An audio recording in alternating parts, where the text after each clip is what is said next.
your weak and immovable frame, you become just an observer of events. You do not partake in it, except if you are not helped along. A lover that you might have had interest in is now far away from your grasp. You are not as desirable anymore, in comparison to, let's say, the one next to you, who is healthy and energetic. For a person who has mostly been under the spotlight all his life, Griffith has a tough time with seeing the relationship that has unfolded between Guts and Casca, while he was in a dungeon and sexually mistreated by his torturer. Not only is Casca not available to him anymore, but she has gotten with Guts, whom Griffith perceives as a betrayer.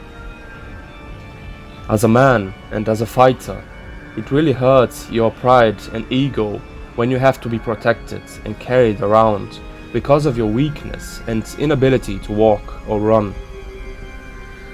Being the one who once could offer a hand to someone in need and stand your ground in the face of danger, you feel now demolished inside, as an intensive torture has reduced you to a shell of a human. Griffith didn't have any power in his legs, for the fact being that his tendons were cut and the muscles were frequently pierced.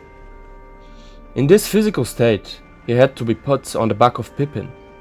Griffith looked like a child, small and helpless. Furthermore, when it came to fighting the assassins who were hired by the king, Griffith was protected from a poisonous dart by the princess, who he courted some time ago. He had charmed her and impressed her with fighting exploits and stature, and now she has to shield him because of the lack of fighting ability and physical weakness. It is a twist of events that no man wants to experience with a woman, from charm and strength to speechlessness and frailty.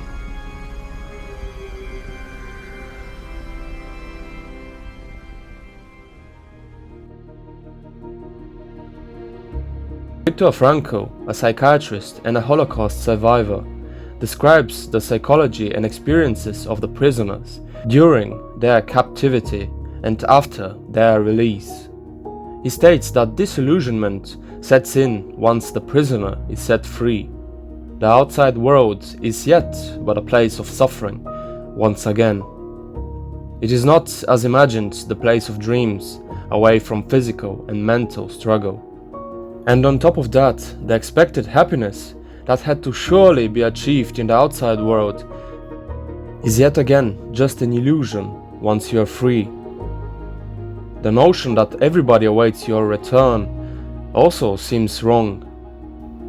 People remember you and want you to come back, but continue with their lives. Griffith didn't get much rest after his liberation, and Casca and Guts appeared to have progressed in life together, although they still wanted and did free him from the dungeon. Furthermore, intense bitterness sets in because of the perception of the captive that the world appears to not care and lack sympathy.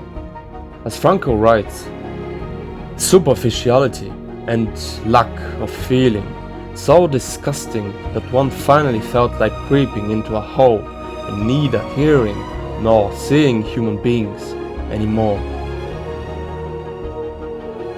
The sudden release of mental pressure is a central point after being a prisoner and being tortured.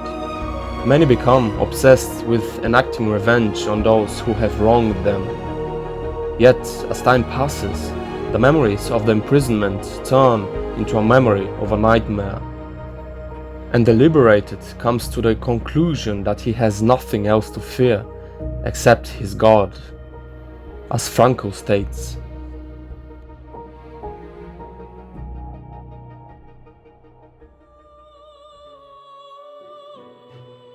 Some say torture is one of the things that are truly evil. To inflict excessive and unnecessary pain on another living creature, in spite of the fact that life is traumatic enough, is something that is evil. Griffith was physically misused and tormented. Mentally, he was pushed into an abyss. After that, what has happened to him, albeit self-inflicted, his future is denied to him. No body and legs to run after the goals he wished for. No stable psyche to push onwards. Luckily, his destiny had already been set in stone. An excellent leader to fall from grace into the deepest and darkest corners of the human world. In our world literature, the devil has often been picked out as a central theme. In Christopher Marlowe's Dr. Faustus, for example, the protagonist wishes for ever more knowledge and power and receives it through a pact with the devil. However, Faustus regrets his decision now and again and fears damnation. In the end, he is taken away by demons forever. Berserk makes the pact with the devil ever so interesting and dangerous because it is offered in the moment of utmost need. Griffith had to take the offer of the eclipse for his own sake. And if it was all predetermined, what does it really matter? It would have happened anyway. A man who is destined to fall into darkness has an immense affinity to the devil. At the end of the day, all we see is our perspective. There is no world when we are not there. There is neither a dream nor a life without us. Or so we see it.